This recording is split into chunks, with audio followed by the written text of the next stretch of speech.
This, this hearing will come to order. Today we have an opportunity to take another step toward reigniting President Trump's blue-collar comeback. That starts with confirming the four well-qualified nominees before us today: Paul Atkins, Jonathan Gould, Luke Pettit, and Marcus Molinaro. While the title of this committee is the Senate Banking, Housing, and Urban Affairs Committee, I view our work as all-encompassing. It's our responsibility to solve the kitchen table problems and issues that are causing so much anxiety for hardworking American families. The issues we oversee: housing affordability, increasing access to capital, and bolstering our economic national security, impact everyone's wallets and their pocketbooks. The Biden administration stifled innovation and economic growth through its heavy-handed ideological approach to regulation. Nowhere was this clearer than the SEC under Chair Gary Gensler. Paul Atkins, President Trump's nominee to lead the SEC, has the experience necessary to return the SEC to its core mission. Mr. Atkins is a former SEC commissioner who has dedicated his career to ensuring that our capital markets remain the envy of the world. He will roll back the Biden administration's disastrous policies. He will promote capital formation and retail investment opportunities and provide long overdue clarity for digital assets, ensuring that American innovation does not fall further behind. And frankly, let's reverse it and become the envy of the world there too. I look forward to working with Mr. Atkins to open our capital markets to all Americans through my legislation, the Empowering Main Street in America Act. My bill will improve access to capital for entrepreneurs nationwide, right-sized regulations for small and newly public companies, and create new avenues for hardworking Americans to invest in their own communities. Next, we have Jonathan Gould, who was nominated as the Comptroller of the currency. Mr. Gould is no stranger to the OCC. He has firsthand experience at the agency. He understands its critical mission, ensuring the safety and soundness of our banking system and ensuring banks provide fair access to financial services, not pushing a far-left political agenda. First, under President Obama, we saw Operation Choke Point. Then under President Biden, regulators weaponized their authority to debank politically disfavored industries and individuals, and most recently, the crypto firms, in what we now call Choke Point 2.0. Mr. Gould, I hope you will end debanking and return the OCC to its true purpose: chartering and supervising banks to ensure they serve all credit-worthy customers, not just those who fit a particular mold. Before I continue, let me thank Rodney Hood, the acting OCC Comptroller of the OCC. He's done a great job, formed a foundation that is strong, common sense, pro-growth reforms that we need to return. Notably, Mr. Hood has removed references to reputational risk consistent with my Firm Act from the OCC bank examination guidance and instructed examiners to no longer examine for reputational risk. Luke Pettit, nominated to be the Assistant Secretary of the Treasury for Financial Institutions, brings key experience to this role, including serving on this committee. Mr. Pettit understands the challenges facing American families and businesses, and he knows how to build consensus and compromise when necessary to solve tough financial policy issues. Finally, former Congressmember Marcus Molinaro, nominated for Federal Transit Administration, brings critical experience from his time in the House on the House Transportation and Infrastructure Committee and a long career in local government, which I really appreciate, making him well qualified for this role. His experience as Dutchess County's executive reinforced his belief that transit and infrastructure challenges require local solutions and oversight. I am confident that he will propose common sense, pragmatic solutions to the agency, ensure that our mass transit is effective and safe, and connect communities with new opportunities, especially new housing opportunities for all Americans. By confirming these nominees, we can unleash a golden age of prosperity, where families can once again afford to buy a home, save for their future, and achieve the American dream. Let's get to work.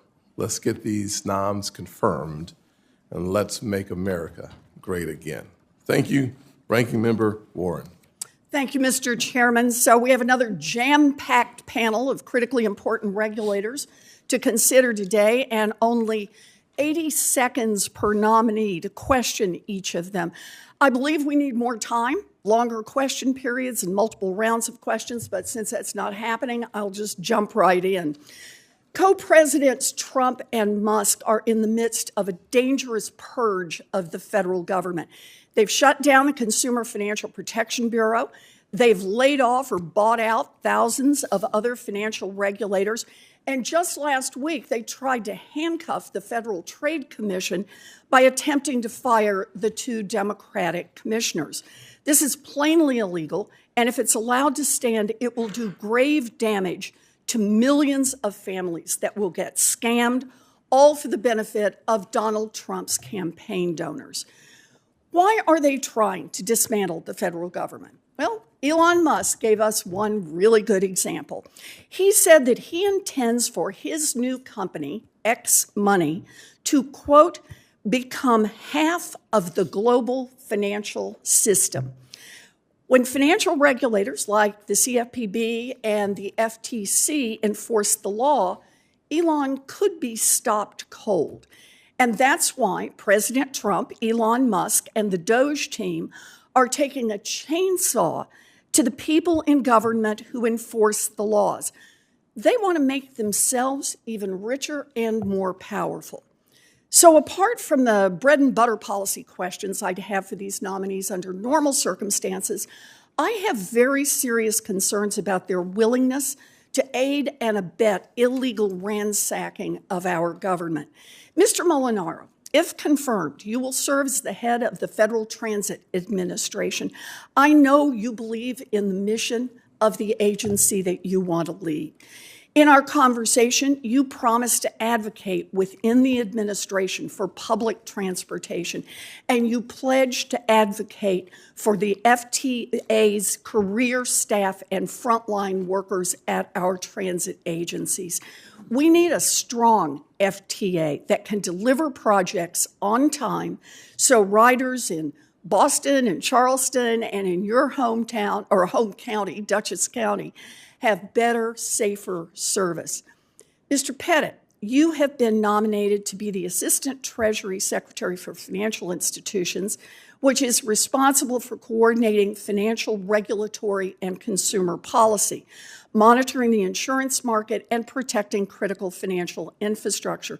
I am concerned that you intend to support the Trump administration's next round of big bank deregulation and bailouts, while Elon Musk's Doge tightens its grip on the Treasury Department. Mr. Gould, you would serve as the Comptroller of the currency, which is responsible for ensuring the safety and soundness of the national banking system and supervising some of the biggest banks in the country.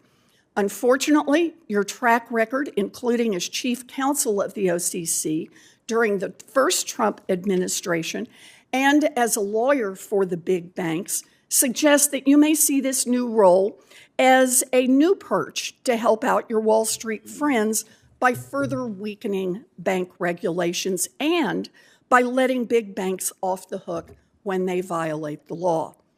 And then there's Mr. Atkins, who is the nominee to be chair of the Securities and Exchange Commission.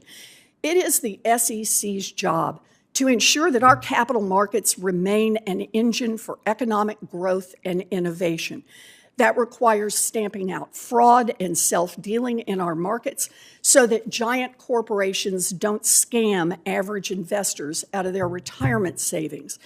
Mr. Atkins has spent almost his entire career helping billionaire CEOs like Sam Bankman-Fried, who committed one of the biggest financial frauds in U.S. history as the CEO of the failed crypto platform FTX. He's been working with those folks to help them get even richer. In the 6 years that Mr. Atkins wasn't making millions of dollars off clients like Sam Bankman-Fried, he was a commissioner at the SEC in the lead up to the 2008 financial crash, when he voted to loosen the reins on big investment banks like Lehman Brothers and Bear Stearns. Mr. Atkins has an almost perfect track record. He got pretty much everything wrong in the run-up to the biggest financial crash since the Great Depression. That is not a record that deserves promotion. We have a lot of ground to cover today, Mr. Chairman. I'm ready. Senator Crapel, you are now recognized to introduce our next nominee. Thank you, Mr. Chairman. It's my honor to introduce Jonathan Gould, President Trump's nominee to serve as Comptroller of the Currency.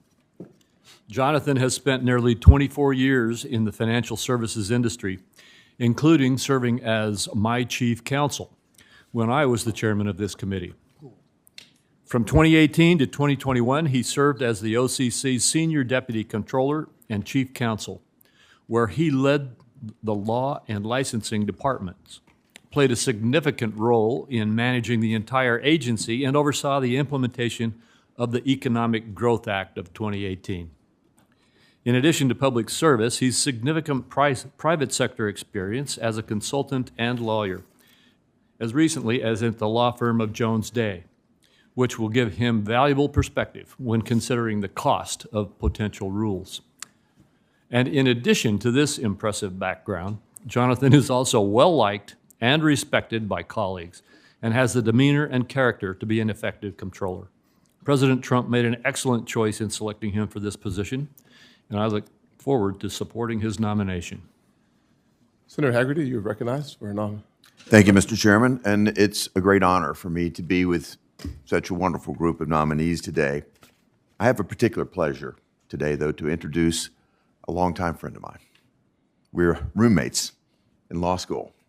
All right. Actually, when I talked with President Trump about Paul when he was considering his nomination, I begged him not to hold that against Paul, and he certainly didn't. But as I said, I've known him for a very long time. And since before I met Paul, I knew about him, and he's been known forever for his character, for his intellect, and his unrelenting work ethic. Today, those qualities are going to serve the American people exceptionally well. Even given the many years of private practice and his prior service as an SEC commissioner, Paul has developed an unmatched understanding of financial markets and their regulatory challenges. And I've known Paul not only as a friend, but as a client, because I've called Paul and his team in to help the companies that I've invested in navigate some of the great challenges of the financial services regulatory environment. And his skill has been unwavering. Paul knows better than anyone that our nation's global competitiveness fundamentally rests on the strength of our capital markets. He's a true public servant and a great American. And if you have the opportunity to meet his three sons, two of them are here today, that he and Sarah have raised together, you'll know that Paul is a man of the highest caliber and character. Our nation deserves a man of Paul's caliber steering the SEC. I urge all my colleagues to support his confirmation. Thank you. Senator Britt? Absolutely. Thank you so much, Chairman Scott, Ranking Member Warren, and all of my colleagues here on the committee. I appreciate the opportunity to introduce an exceptional nominee for the Federal Transit Administrator and my friend, Marc Molinaro. As chair of the Subcommittee on Housing, Transportation, and Community Development with jurisdiction over the Federal Transit Administration, I am particularly honored to welcome you to this committee today. I want to thank you for your willingness to serve and oversee so many important issues. Marc brings to this role a rare blend of executive experience, bipartisan leadership, and an unwavering commitment to public service. Given his experiences, Marc possesses the essential qualities for this role: a proven ability to build consensus on both sides of the aisle, and a strong understanding of the complex transportation policy, both at federal and local levels. As a former county executive of Dutchess County, New York, and as a member of Congress, he has demonstrated time and again how to deliver real results for communities, both urban and rural. Marc understands that transit isn't just about buses and rail lines, that it's about connecting Americans to opportunity and ultimately helping them achieve their American dream. He also knows firsthand the importance of making thoughtful and effective investments in infrastructure, that supporting economic growth and enhancing the lives of everyday Americans and working families should be the priority. I am confident that under Marc's leadership, the Federal Transit Administration will prioritize safety, innovation, and accountability, and will ensure that the transit infrastructure serves all Americans. It is my honor to introduce Marc Molinaro today, and I urge this committee to confirm his nomination. Senator Hagerty? Thank you, Mr. Chairman. And again, I hope everybody that is sitting along the walls here today takes special note, because all of the staff does such a wonderful job of supporting our efforts. And today, it's my great privilege to introduce one of my staff, someone who I think the world of, Luke Pettit. For more than 3 years, Luke has been an indispensable member of my staff, and on so many levels, he's not only been a great advisor, but a wonderful friend. His service at the Federal Reserve and in the United States Senate has given him a deep understanding of financial institutions and of our policies. To unlock our economy's full potential, we need leaders who will maximize the competitiveness of our financial system. For this task, there is no one better suited than Luke Pettit. Beyond his many qualifications, Luke is a leader in the truest sense. And Luke, from a very personal level, I want to thank you for the leadership that you provided to my sons. They think this guy walks on water. Wow. He's admired not merely for what he knows, but for how he carries himself. He carries himself with humility, with selfless dedication to the mission at hand. This kind of leadership is exactly what our government needs. Luke will bring his exceptional commitment and capability to the role that he's being brought before this committee for today, and I urge my colleagues to support his confirmation. Thank you. Thank you, Senator Hagerty. Will the nominees please stand? I'll swear you in. Please raise your right hand. Do you swear or affirm that the testimony that you are about to give is the truth, the whole truth, and nothing but the truth, so help you God? Do you agree to appear and testify before any duly constituted committee of the Senate? Thank you very much. You may be seated. Your written statements will be made part of the record in its entirety. Please keep your oral comments to 5 minutes, and I will hold all of us to 5 minutes as well. So if you hear a tapping, it will only get louder if you're over 5 minutes. I yield mine back. Well, he yields his back. Good example. Thank you very much. We'll start with Mr. Atkins. You are recognized for your 5 minutes. Hit your microphone button as well. Well, thank you, Mr. Chairman. Chairman Scott, Ranking Member Warren, and members of the committee. Thank you very much for the opportunity to be here today as President Trump's nominee to be chairman of the United States Securities and Exchange Commission. I've greatly enjoyed meeting with many of you and your staff over the past few weeks, hearing your priorities for the SEC and the United States financial markets. I look forward to working with the members of this committee to pursue the SEC's three-part mission: protecting investors, maintaining fair, orderly, and efficient markets, and facilitating capital formation. And I need to thank Senator Hagerty for those warm and generous words of introduction, and he summarized some of the things that I've done at the SEC and elsewhere, so thank you very much. I'm grateful to my family members here today: Sarah, my dear wife of 35 years, and my sons Stuart and Henry. And I cannot leave out my third son, Peter, who's watching this hearing from the West Coast. Senate confirmation and public service are not without challenges, and I greatly appreciate their encouragement, love, and support. To President Trump, thank you very much for the trust and confidence that you're placing in me to lead this agency. With my fellow commissioners and members of this committee and SEC staff, I look forward to working to ensure that the United States is well positioned to seize on the new excitement for investment and economic opportunity that President Trump's leadership and pro-growth policies have inspired. I'm fortunate to have served previously at the SEC, first on the staff of Chairman Richard Breeden as an attorney fellow and ultimately as chief of staff. I then served as counselor to Chairman Arthur Levitt after his appointment by President Clinton. From 2002 to 2008, I was honored to serve as an SEC commissioner. In that time, I advocated for greater transparency at the agency and emphasized robust cost-benefit analysis when considering new regulations. I thoroughly enjoyed working with my fellow commissioners and staff and to tackle those difficult challenges. After my term at the SEC concluded just before the subprime mortgage crisis of 2008, the Senate called me back to serve on the Congressional Oversight Panel for TARP, where I had the pleasure to work with then Chair and now Senator and Ranking Member Warren during a very crucial time. In the private sector, I'm CEO of Potomac Global Partners, a 70-person strategy, risk management, and compliance consultancy with people in New York, Chicago, Tokyo, and Washington. My time in public service and in the private sector has allowed me to see firsthand how regulations, including those of the SEC, affect markets and investors. They can stoke innovation, facilitate investment goals, and create opportunities or burdens on businesses' ability to compete and serve their customers. Implementation of regulations, therefore, is crucial. It's one thing to write a regulation, quite another for it to achieve its intended goal.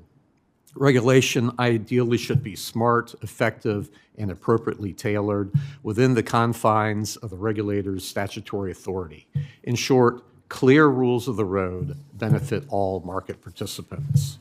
Unfortunately, lawyers do not speak the same language as business people or compliance professionals or IT staff. It takes knowledge and experience to translate and anticipate the issues that inevitably arise among these various professionals tasked with implementing regulations appropriately and effectively. The breadth and depth of my combined experiences over the past decades will inform my approach if I am fortunate enough to be confirmed by the Senate. It takes industry experience and focused application to ensure that customers and investors of financial services firms benefit from efficient, effective, and well-designed regulation. Our goal at the SEC should be to facilitate those efforts, analyze their effectiveness, and then use our enforcement power, if necessary, to cure and rectify wayward actions. Since 2017, I've led industry efforts to develop best practices for the digital asset industry. I've seen how ambiguous and non-existent regulation of digital assets create uncertainty in the market and inhibit innovation. A top priority of my chairmanship will be to work with my fellow commissioners in Congress to provide a firm regulatory foundation for digital assets through a rational, coherent, and principled approach. So this is a pivotal moment for our economy. Entrepreneurs, businesses, and individuals here at home and across the globe are eager to invest in America now that President Trump is at the helm. Yet the current regulatory environment for our financial system inhibits investment and often punishes success. Unclear, overly politicized, complicated, and burdensome regulations are stifling capital formation, while American investors are flooded with disclosures that do the opposite of helping them understand the true risks of an investment. It is time to reset priorities and return common sense to the SEC. I'm eager to get to work for American markets and investors. Should I be confirmed, my goal will be to ensure that the United States is the best and most secure place in the world to do business, and for Americans to invest their hard-earned dollars to save and provide for their future. So thank you, ladies and gentlemen, and I look forward to your questions. Mr. Gould, you're recognized for 5 minutes. Thank you, Chairman Scott, Ranking Member Warren, and members of the committee. And thank you, Senator Crapo, for the very kind introduction. It is an honor to appear before you today as President Trump's nominee for Comptroller of the Currency.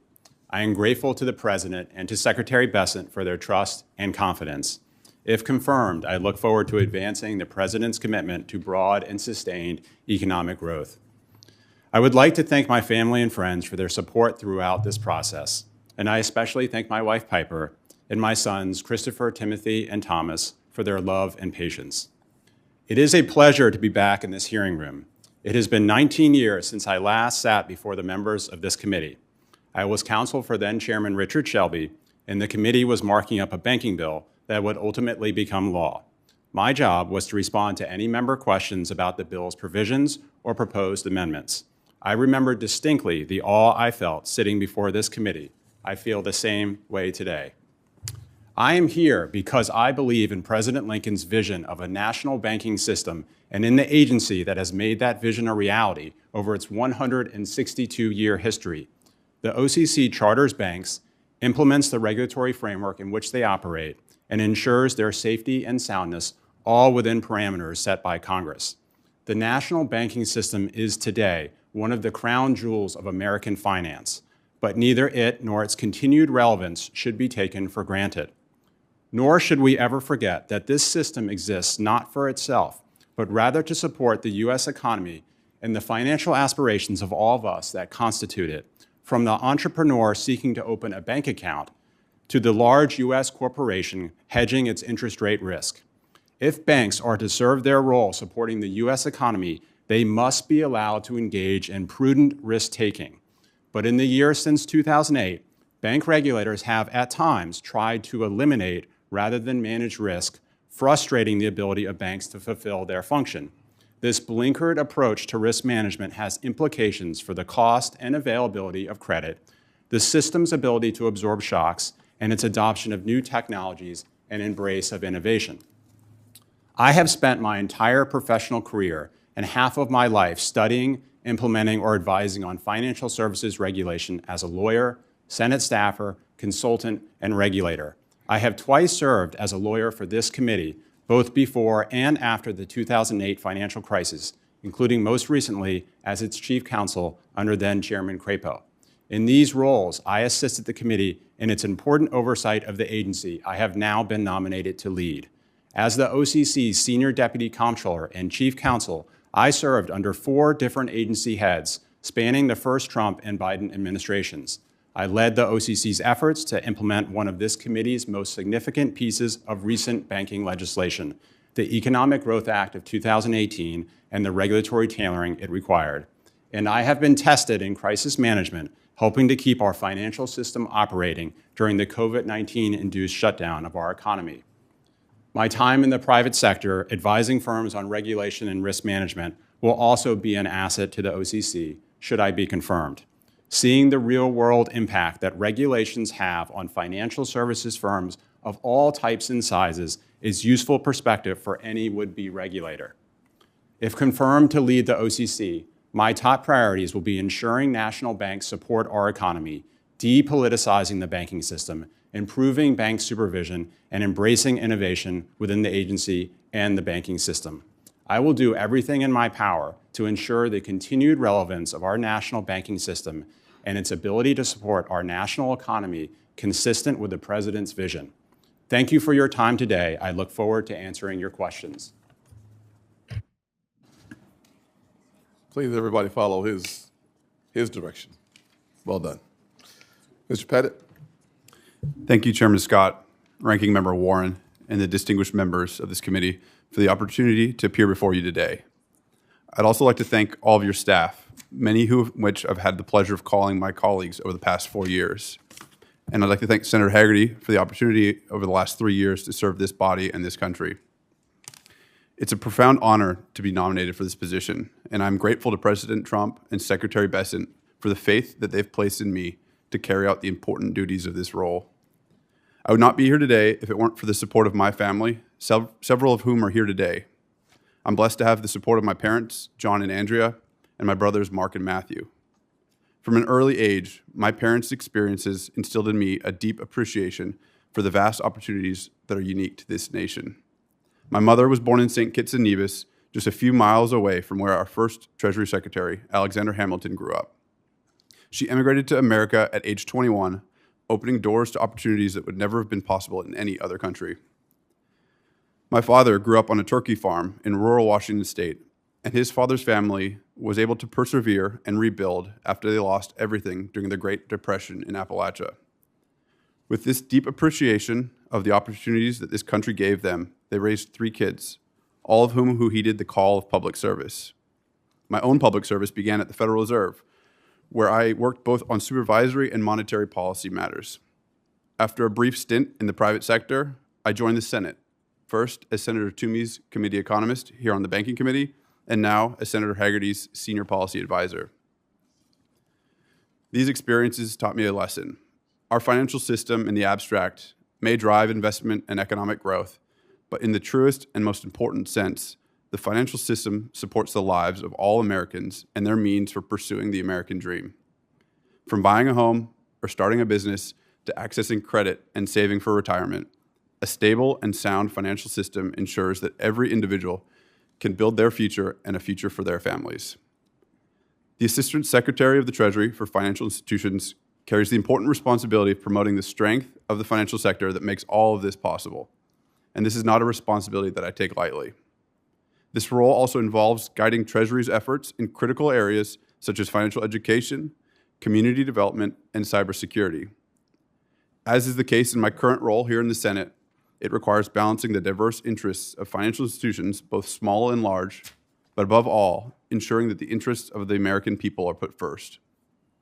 If confirmed, I will work alongside the members of this committee to uphold the safety and soundness of our financial institutions and support a financial sector that fosters economic growth, freedom, and opportunity for all Americans. Thank you once again for the privilege of appearing before you today, and I look forward to answering your questions. Thank you. You guys are on a roll here. Mr. Molinaro? Thank you, Mr. Chairman. That's a high standard to meet, less than 2 minutes. Chairman Hard for Congress members, even harder for senators. So, indeed. Reclaim my time, Mr. Chairman. Chairman Scott, Ranking Member Warren, members of the committee, and Senator Britt, thank you for your kind words. It's a true honor to be here with you today, and I'm grateful to you and your staff for the time you've extended me. I'm honored and humbled to appear before you today as President Trump's nominee for Federal Transit Administrator. I'm grateful to the President for his trust in me and to Secretary Sean Duffy for his confidence in my leadership. I also would like to thank each of you, Republican and Democrat, for your service to this country and commitment to a stronger, more connected America. Public service, as you know, has been the work of my life. I've had the privilege of serving at every level of government, local, county, state, and federal. From village mayor to member of Congress, I've worked to build consensus, bridge divides, and deliver solutions that matter to people. As county executive, I led through crisis and managed complex budgets and embraced accountability, not for its own sake, but to ensure we honor the trust the taxpayers place in each of us. I've also learned that local decision-making does indeed matter, and one size rarely fits all. I'm joined today by my son, Jack, and wish to extend my love and appreciation to my wife, Corinne, and our children, Abigail, Elias, and Theo. They all sacrifice much more, as you know, than they should, so that I might serve. And I do indeed love them much. Transit is more than a system of buses, ferries, and rails. It is the shared circulatory system of our economy. It connects rural towns and big cities, creates opportunities, and drives growth. It revitalizes the centers of community while giving Americans, from students to seniors, veterans to working parents, the freedom to move, thrive, and succeed. And to meet these challenges and tomorrow's demands, and transit must embrace technology, modernize systems, and leverage investment in housing, commercial, and overall economic development. We must make use of data to improve reliability, enhance safety, and innovation to better serve riders and communities. And to fully realize this vision, we must drive innovation, streamline permitting, boost performance, and fully harness technology to transform how we plan, build, and operate transit. A modern, safe, reliable, and accessible transit system in urban centers and rural communities, underground, over roads, and across waterways will advance America and Americans. In my career, I've had the privilege of focusing on creating opportunities for individuals with disabilities. As Dutchess County Executive, our Think Differently initiative, launched in 2015, changed how government serves people, not through rhetoric, but through action. And we made universal accessibility a core value. And if confirmed, that same commitment to those with physical, developmental, and intellectual disabilities will shape every aspect of my work at the FTA, and for daughters like my own and the millions of Americans just like her. As you know, transit depends on people. Each agency's operators, engineers, maintenance crews, dispatchers, and custodians who keep America moving. Their dedication deserves our respect, our investment, and a seat at the table. I value the work of the unions that represent them and see them as partners in building a system that is safer, more efficient, and future-ready. I wish to thank my good friend John Samuelson, the president of the Transport Workers Union, for his support and for being here with me today. I sense him looming over my right shoulder. Let me also recognize the great professionals at the Federal Transit Administration. Indeed, Senator Warren, their expertise and dedication are essential to this mission, and I look forward to working alongside them to deliver results for the American people. If confirmed, I will advance President Trump's bold America First agenda for rebuilding our infrastructure and seek to meet Secretary Duffy's high standard for leadership, innovation, and accountability. I will work with each of you, regardless of party, to help build transit systems that deliver for riders, for workers, for taxpayers, and for the communities we all serve. We are indeed at a great moment of possibility, a golden age. Together, we can ensure that transit not only moves Americans, but helps to move America forward. And just as our own circulatory system connects every part of the body to sustain life, transit binds our communities together, urban and rural, coastal and heartland, ensuring opportunity, access, and resilience flows to every corner of our nation. I thank you for the opportunity to appear before you today. Look forward to your questions, and with the honor of confirmation, getting to work. Thank you, Congressmember. Really well done. Thank you, sir. Even with the senator's interruption. Fantastic. That counts against my time. Thank you very much. Mr. Atkins, you just heard the congressman talk about the golden age, and certainly we're looking for the golden age. The one thing I can say about the SEC is under your predecessor, there was no golden age. The SEC suffered a series of damaging losses as an agency. It saw multiple rulemakings overturned in court, had staff attorneys sanctioned for gross abuse of their power by a federal judge in the debt box case, and experienced its highest attrition rate in over a decade. As SEC chair, how can the SEC recover from these losses and return to its core capabilities as an agency? Oh, well, thank you, Mr. Chairman. Well, I agree with you. I think all of those issues that you raised are very disturbing, and I commit to get to work, if I'm confirmed, to try to make sure that we increase the morale of the agency, that we cure some of the dysfunction that's there, the demoralization of it, and get back to work and get back to basics, back to its mission. That's very important. Mr. Atkins, I'll continue with you. As you know, it has long been a priority of mine, this committee, and frankly the Trump administration, to end the practice of debanking. This Congress, the Banking Committee, has focused on responding to Operation Choke Point 2.0, where the Biden administration's financial regulators reportedly pressured banks to avoid offering services to the crypto industry. As SEC chairman, will you work to ensure that everyone who wishes to play by the rules, including those in the crypto industry, will be treated fairly? Absolutely. Mr. Gould, a few weeks ago, I introduced the FIRM Act, which would eliminate reputational risk from the consideration in bank examination. And 2 weeks ago, that bill passed out of this committee. Then just last week, the OCC acting Comptroller Hood took the step to proactively remove reputational risk from the Comptroller's handbook booklets and other OCC guidance, and instructed OCC examiners that they should no longer examine for reputational risk. Do you support the acting comptroller's decision to remove references to reputational risk? I do, Senator. Thank you, sir. If confirmed, what other steps would you take, if any, to end debanking and, more generally, the politicization of federal banking agencies? Senator, thank you very much for that question. I think it is unacceptable for banks or regulators to discriminate on customers on the basis of the customer's politics or religion, or the mere fact that they are engaged in a lawful activity that is, for whatever reason, politically disfavored. So I applaud the committee's efforts to shine a spotlight on what has been going on for a while. These are issues, Senator, with which I have been working since 2018 when I was a lawyer for this committee. And I commit, Senator, to you and to the committee to continue to support your oversight efforts, as well as to use the OCC's full powers, consistent with its statutory mission with law, to do whatever I can, if confirmed, to shine a spotlight on these activities and ensure that they are not allowed within the banking system.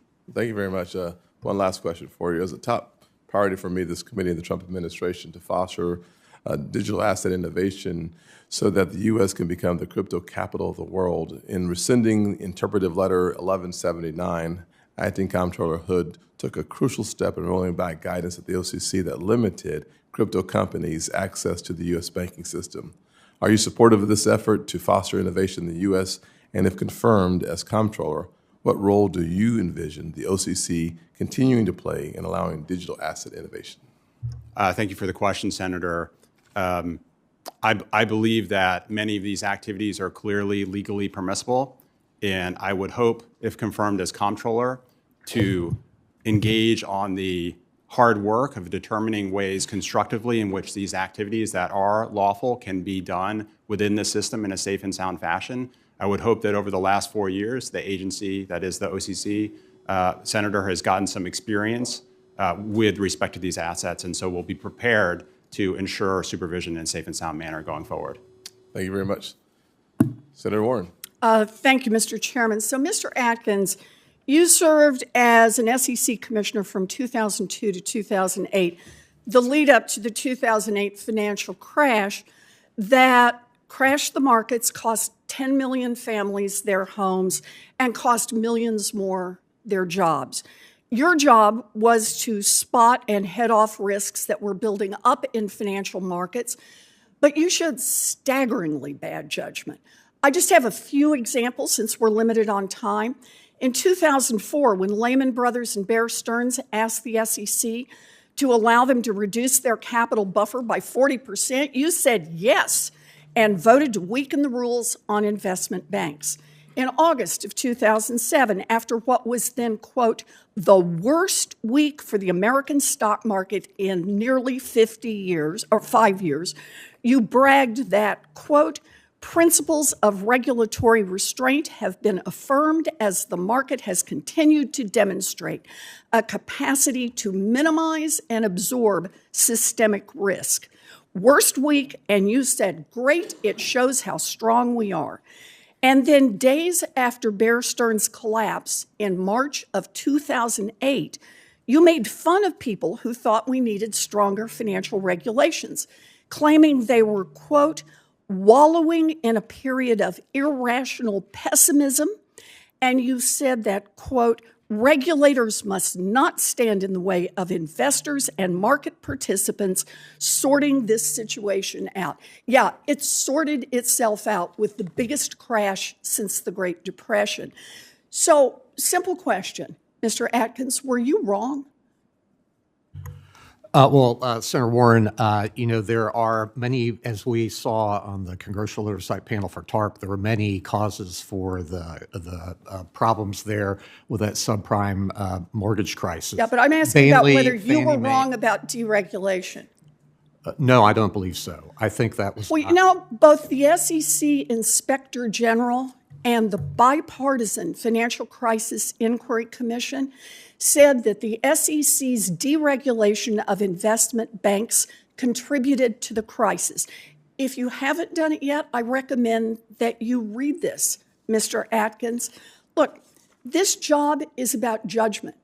And holding up on your resume that you were one of the people on the job to exercise judgment in the run-up to the biggest crash since the Great Depression, and now your hindsight is not 20/20, it's 20/0. You still say that weakening those regulations didn't have anything to do with that crash.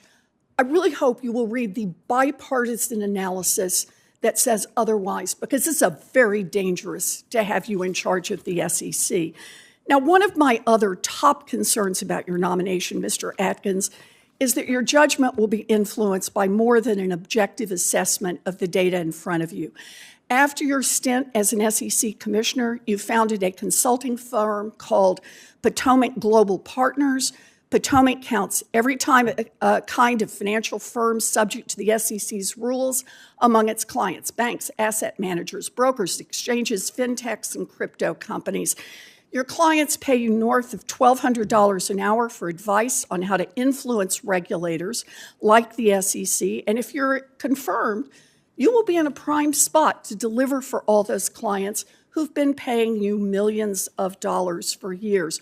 So, Mr. Atkins, given how breathtaking your financial conflicts of interest are, I sent you a letter requesting that you commit to a higher standard of government ethics. Slow down the revolving door here.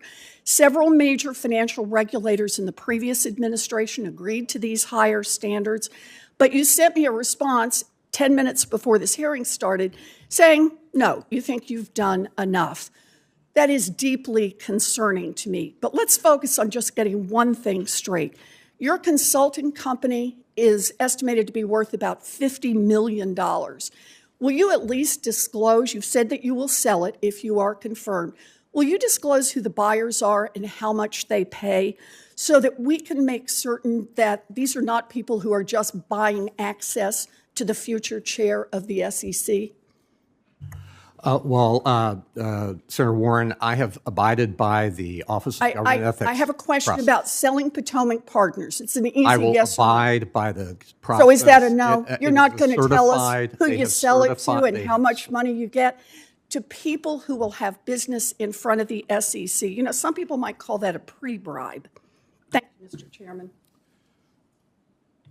Mr. Tillis. Thank you, Mr. Chairman. Mr. Atkins, I want to give you a chance to respond to that. I actually think that the 2008 crisis had many root causes. You got a minute to explain that. Well, thank you, Senator Tillis. You're right, exactly. It does. And if you read these reports that came out that Senator Warren referenced, you see the whole panoply of it. But what really troubles me is that Congress still has yet to address the real root cause, and that was the subprime mortgage crisis caused by Fannie Mae and Freddie Mac and their activities. And how did that happen? What was the root cause of that? Well, they basically threw caution to the wind. And when we talk about regulation, those two agencies, really stoked the fires, and then the Fed. And I mean, it's. I think in some respects we led certain consumers to the slaughter as a result of our inaction. I'm glad to see you agree with that. Okay, I gave you a minute. Mr. Pettit, there are some people who have suggested that Senate Bill 2155 and regulatory tailoring was the reason why Silicon Valley Bank failed. I, for one, think that Senate Bill 2155 needs to be re-implemented. I believe Silicon Valley Bank failed because they had unique activities that you can't find, maybe with the exception of one or two banks that were doing what they were doing. It was their risk portfolio. Tell me a little bit about how and Mr. Gould, I want you to chime in after Mr. Pettit, but tell me what we should be doing with respect to recovering from Silicon Valley Bank's failure, and to what extent should we use Senate Bill 2155 to provide the kind of relief and regulatory framework that small community banks and smaller banks need. Mr. Gould, you can follow just after Mr. Pettit. Thank you, Senator.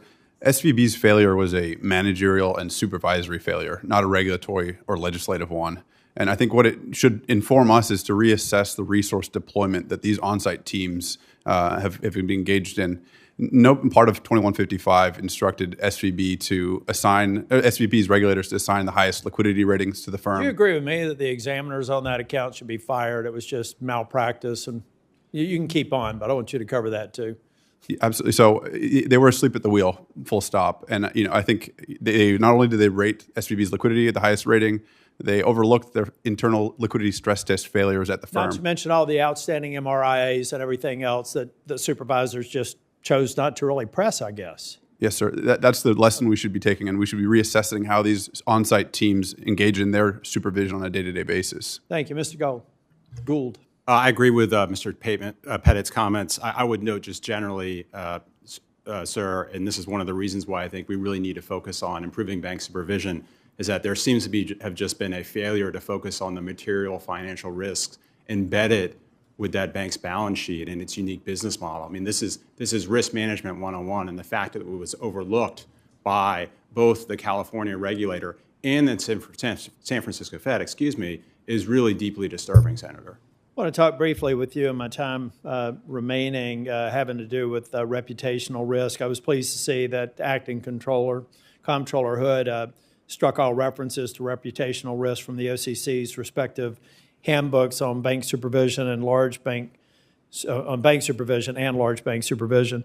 Will you commit that no future guidance, directives, whether formal or informal, exist at the OCC related to reputational risk from SR 20 or 9551?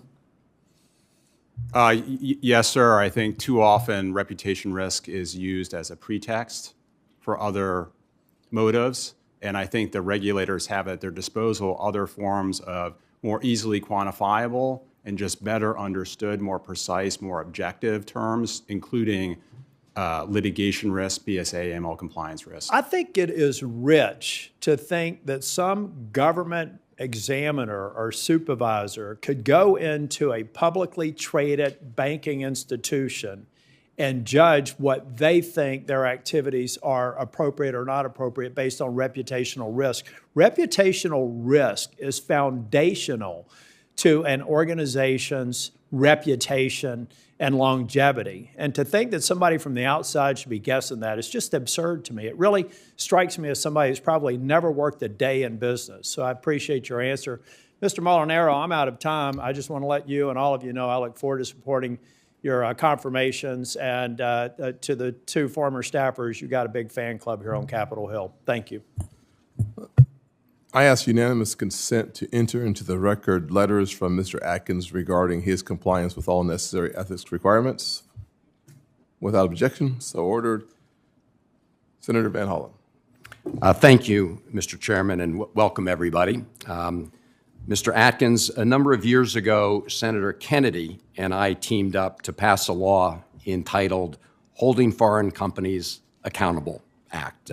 It was designed to protect American investors and actually also American businesses by ensuring that foreign companies that list their shares on U.S. exchanges have to play by the same accounting standards as U.S. companies that list their shares on those exchanges. And at the time, Chinese companies had been playing by a whole different set of rules, which both put them at a competitive advantage, but also endangered American investors on those exchanges, especially less sophisticated investors. And the entity that is charged with making sure that Chinese companies play by the same rules, that they comply with American standards, is the Public Company Accounting Oversight Board, the PCAOB. So my question to you is, do you commit that if you're confirmed, you will preserve the PCAOB's important role in that mission?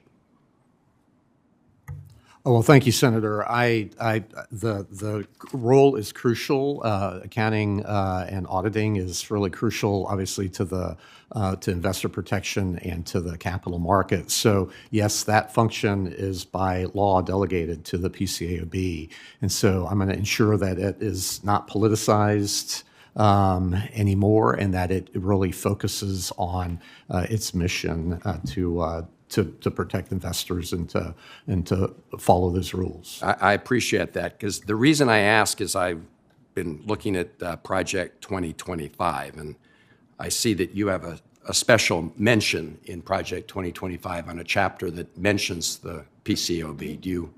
Is that right? I participated in a couple of phone calls, but I didn't. Well, they listed you as with a special mention in a chapter that recommends that the PCAOB be abolished. Are you in favor of abolishing the PCAOB? Well, that's up to you all. It's part of the statute, and actually, it's not even part of the securities. But are you in favor of abolishing the PCAOB? The function needs to be done by whether it's PCAOB or whether it's folded back into the SEC. The function is vital, and how best and most efficient it is achieved, I think. So do you or do you not subscribe to the recommendation in this chapter of Project 2025 that the PCAOB be abolished? Well, I think it's not in my power. It's up to you all. So, I mean, I would support whatever Congress. So you do agree that neither you nor the president has the ability to unilaterally abolish the PCOB. Do you agree with that? I'm not a constitutional lawyer, but Well, you just it's said it not- was the Congress, right? So I'm assuming from your answer that you agree that the president cannot unilaterally get rid of the PCOB. Is that your view? It's part of it. You have it in the statute, and so it's part of the That law. seems to be there are lots of things that are in statute right now, Mr. Atkins, that the president has decided to ignore, which is why we have so many lawsuits filed about his abuse of the separation of powers. Mr. Molinaro, if you're confirmed, you'll be leading an agency that has about 700 employees at the beginning of President Trump's second term. But because of the actions taken by the Musk Doge operations and others, about 80 probationary employees were initially terminated. My understanding is many of them are now being brought back to the FTA because of court orders that found that those were illegal firings. Is that your understanding, that many of them are coming back now? Only through public report, Senator. Got it.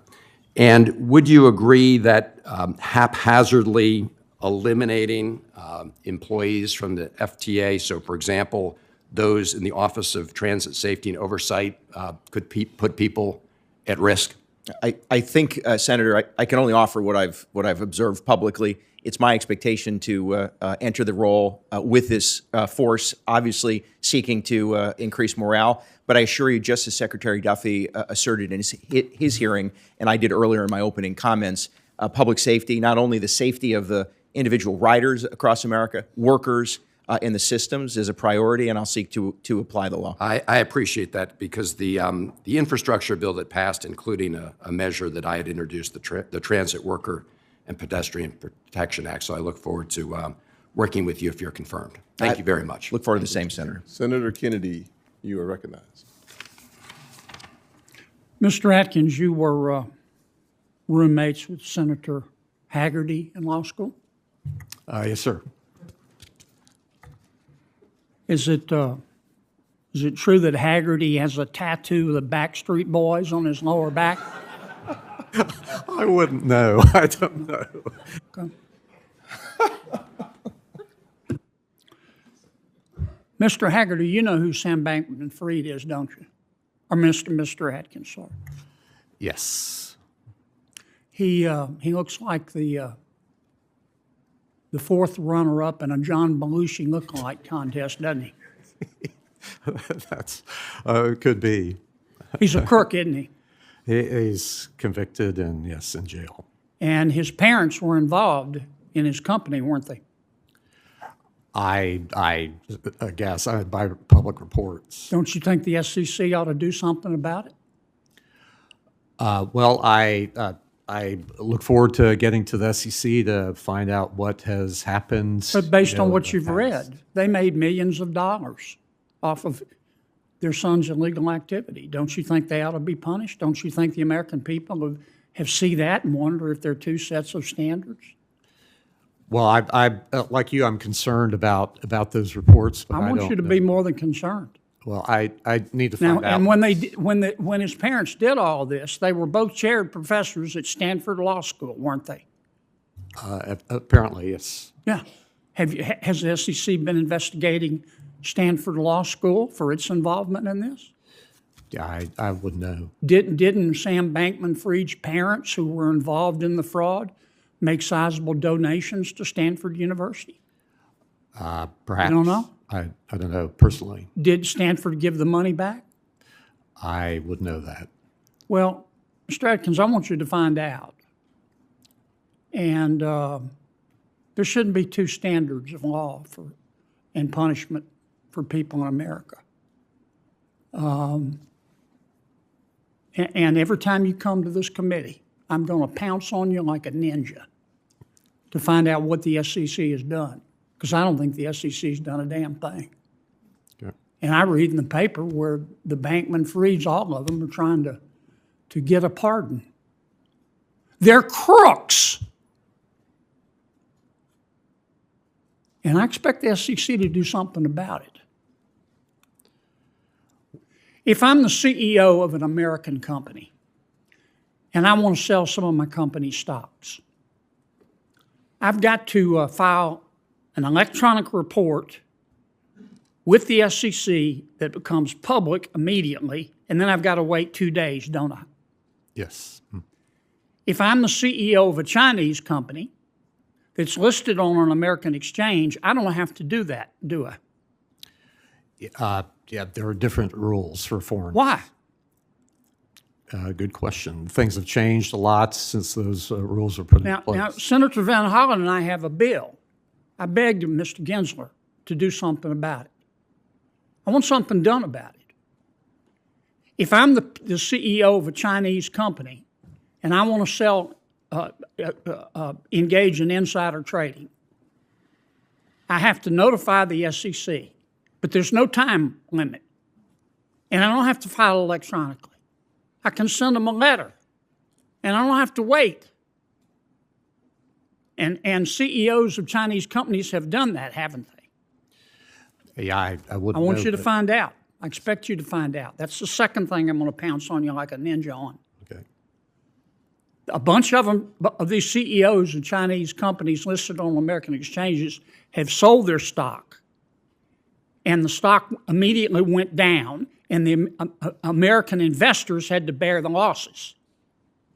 $10 billion worth under the SEC's nose. I expect something to be done about it. Mr. Pettit, I understand where the president's coming from on tariffs, don't you? Yes, Senator. America's the wealthiest country in the whole of human history. 70% of our economy is driven by consumer demand, consumer purchases. So why not use our bargaining strength, our economy, to get foreign companies to build their plants in Louisiana? I get that. In the long run, theoretically it'll work. Somebody once said, in the long run, you're dead, though, aren't you? Yes, sir. Tell me what the short-term effects of these tariffs are. Already, consumer expectations are going down like John Goodman on a seesaw. Can you tell me what the short-term effects will be? I'm over. Can Senator- you answer? 10 seconds. Pretty please, sugar on top. If confirmed, I look forward to working with the. Answer my question.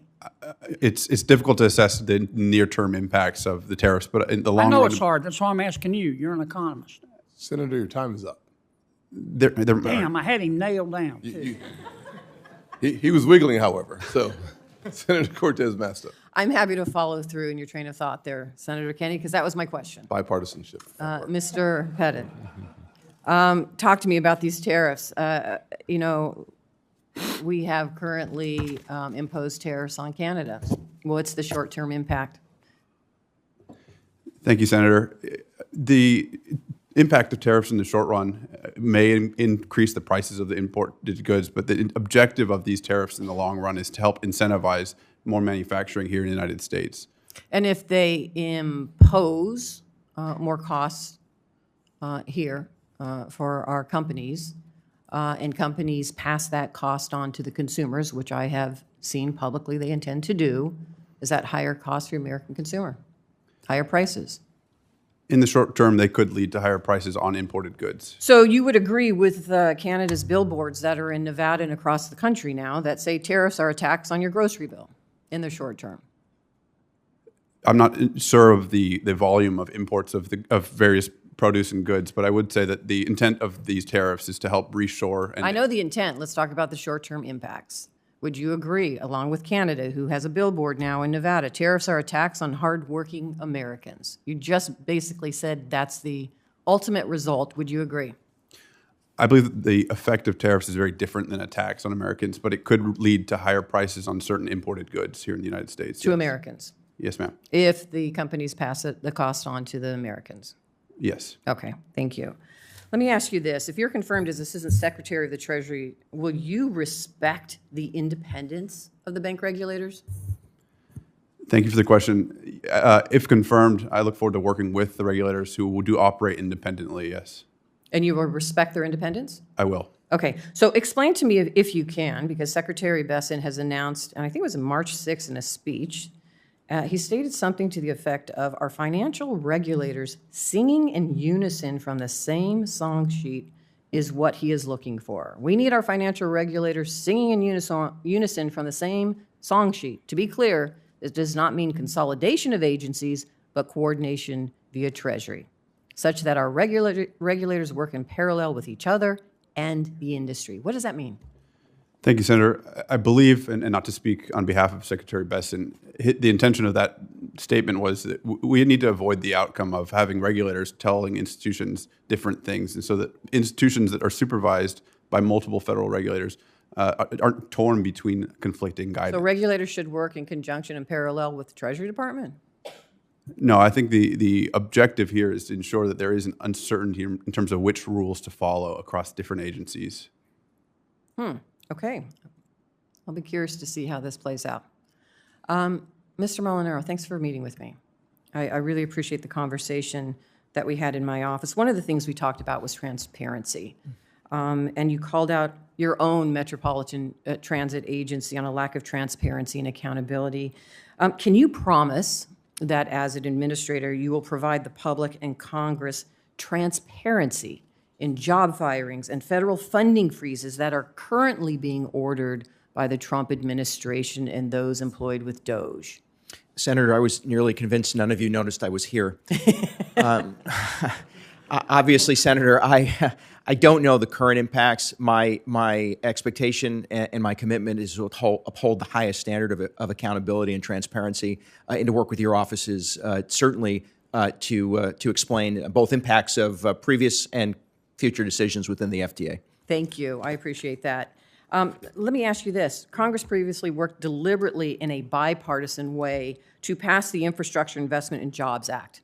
And the bill authorized up to $108 billion for fiscal years 2022 and 2026 to support public transit. Will you commit to dispersing all of the already approved funding and the remaining funding consistent with how it was authorized by Congress? Senator, and again, I do appreciate the time we spent together. I don't know the status of awarded and contracted grants. I did read, I think yesterday morning, that there is now some advancement and release of those dollars. As you know, and I said to you, and I'll privately will say publicly, the President and the Secretary have asked me to advocate on behalf of transit systems across this country and the riding public. And so my expectation is to advocate for the disbursement of contracted and obligated awards. Thank you.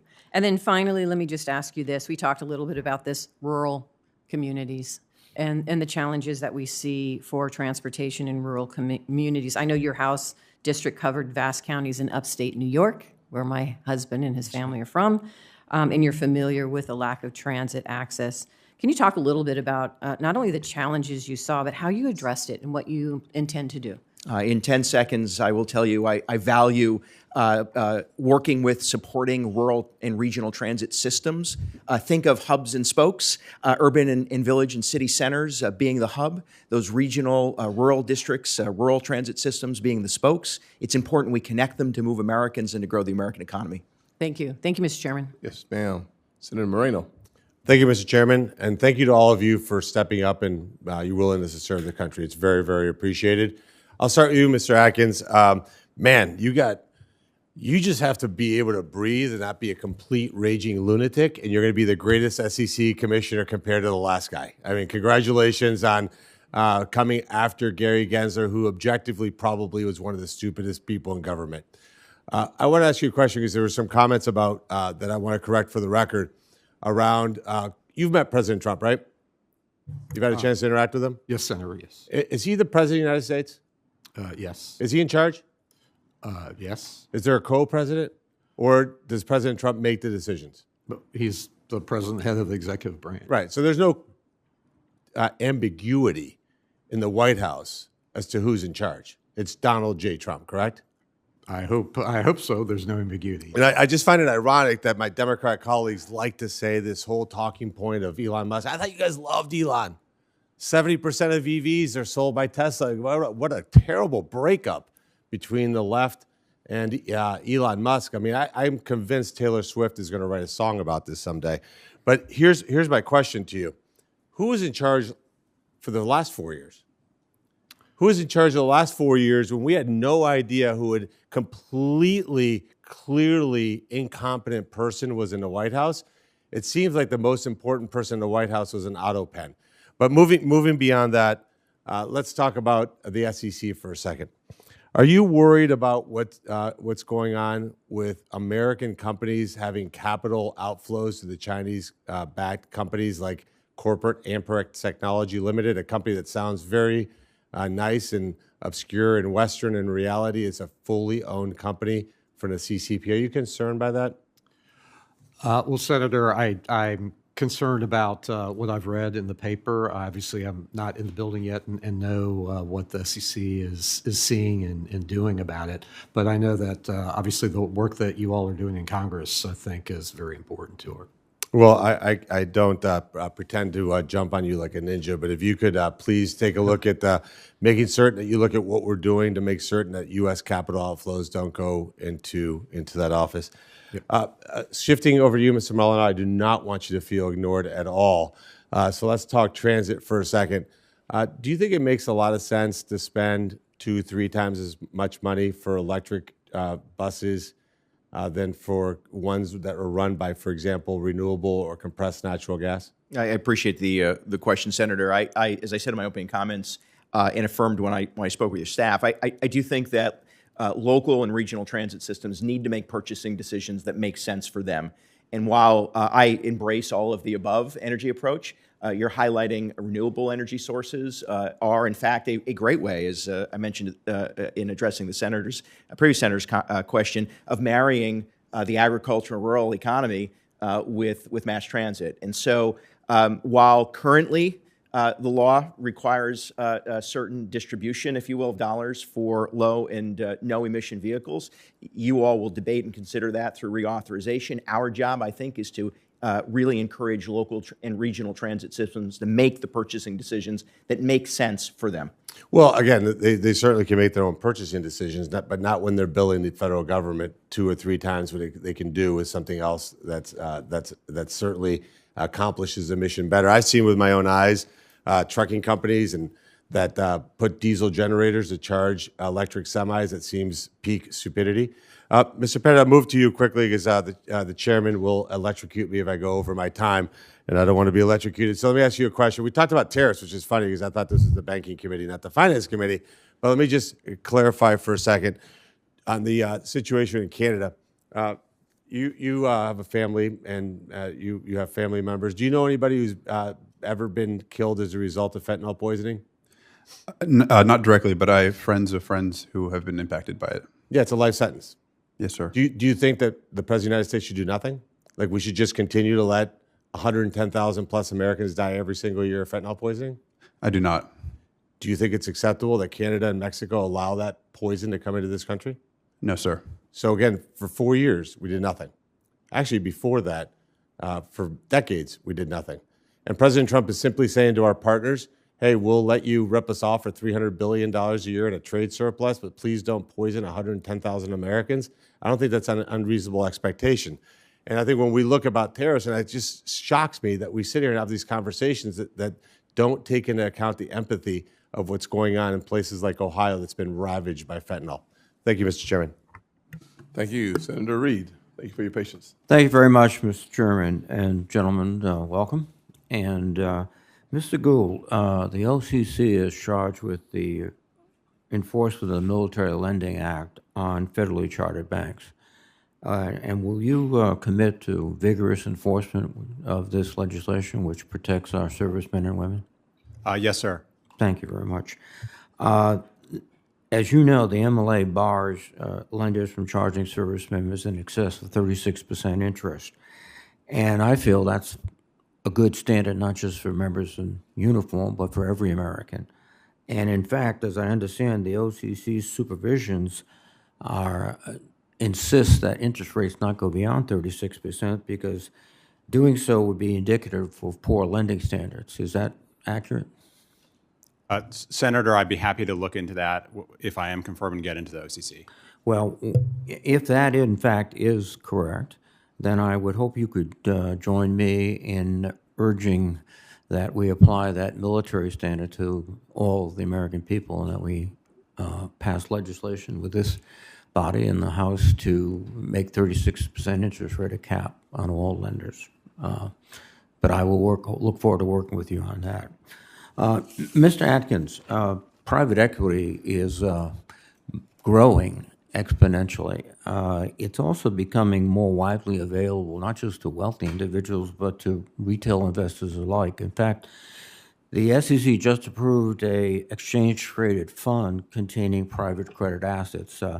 So there is a possibility that very risky or illiquid assets are now being included for sale to retail consumers. So it raises the question of what transparency and investor protection should be in place for private equity or private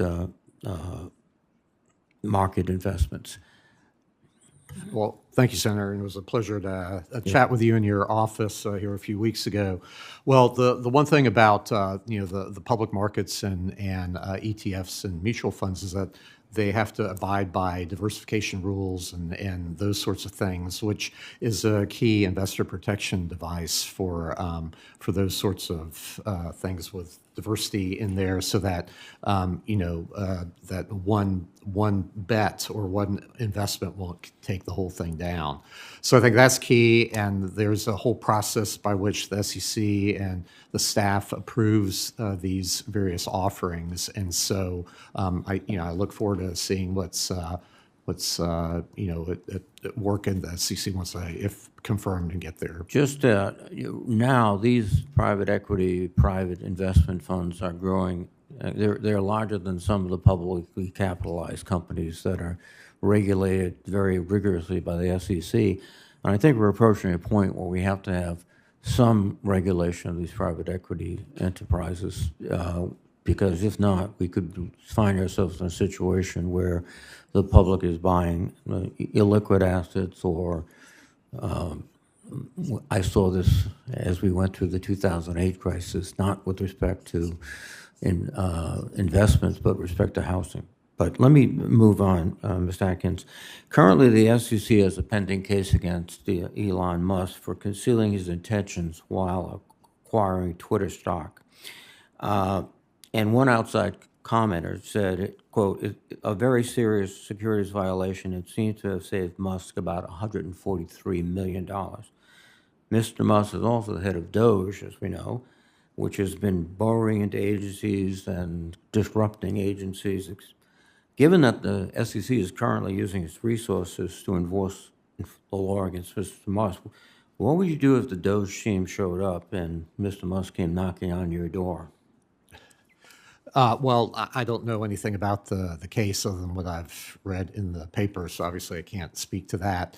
But as far as if there are people who can help with creating efficiencies in the agency or otherwise, I would definitely work with them. And as we'll be looking at things going on at the commission right now to make sure that taxpayer funds are being used properly and that the work of the commission is being done effectively and efficiently. Would it be a surprise if the case against Mr. Musk was suddenly dropped? I have no way to judge what the merits or lack thereof might be on that. Thank you. And Mr. Molinaro, thank you for meeting on my office. My time's expired. Good luck. Thanks, Senator. Senator Britt. Thank you, Mr. Chairman. Thank you all for your willingness to be here and your willingness to serve our country at the highest level. You all are up for very critical roles that affect the lives of all Americans, which is why it's very important that you all bring transparency and accountability to the agencies that you are going to serve.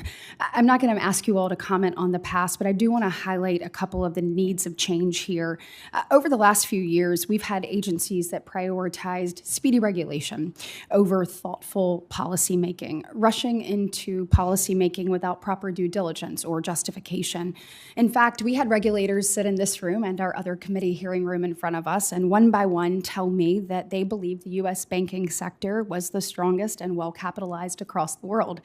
I agree. However, immediately, calling for higher and more regulation and higher capital standards right after that. I mean, I literally asked them after the 2023 banking failures, I said, did you use every tool in your toolbox to prevent this? Every single one of them walked down and said, I don't know, I'll get back to you. But then in quick response after that, they all said they needed more power and more authority to prevent that in the future.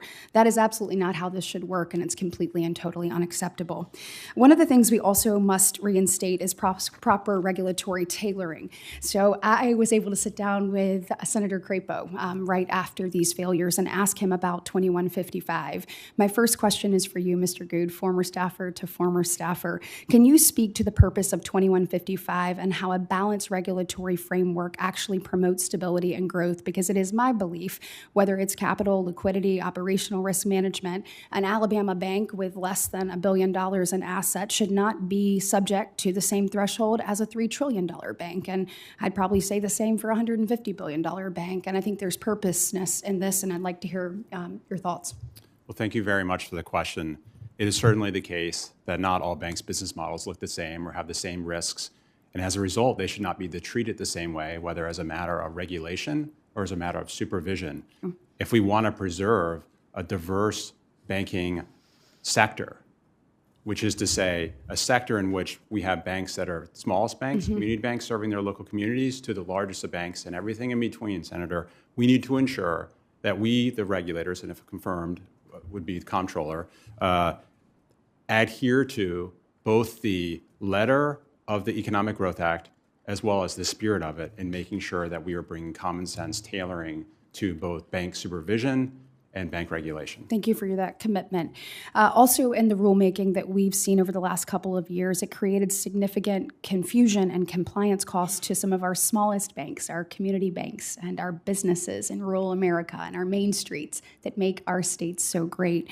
Mr. Pettit, this question is for you. In your role of overseeing bank policy, will you commit to regular communication with community bank sector to ensure that the rules that are going to be considered are taking a look at their unique business model? What is the cumulative impact of these things? What is the actual enforcement mechanism? What is this going to cost? How is this going to affect them and their relationship banking? Will you commit to looking at that before moving forward?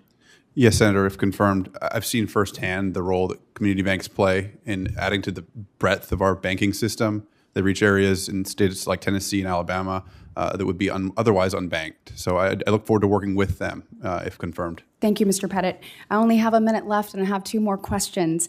Shifting gears, I want to touch on the SEC Consolidated Audit Trail, or CAT. The massive data collection poses serious security and privacy risk for consumers. I am pleased that the agency has recently halted the CAT collection of certain personal identifiable information. However, I still have concerns that the data that's already been collected and stored within CAT creates a target for bad actors. Mr. Atkins, will you commit to reevaluating both the necessity of CAT and whether adequate protections are in place to safeguard that data that has already been collected? Absolutely. Thank you so much. I look forward to your leadership on that. And Congressman Molinaro, I see your former colleagues flooding in from the back. You have just immense support from both sides of the aisle and everyone who's had an opportunity to work with you. I am excited for your leadership in this new role. When you said we want to help America move forward, I couldn't agree more. One of the things we see in Alabama is having many rural communities. Sometimes that takes extra effort and extra thought. Do you have any thing you want to add or talk about with regards to how we incorporate rural communities into your plans? Sure, critically important. Obviously, many of your constituents need to move within their communities, but to other communities for employment.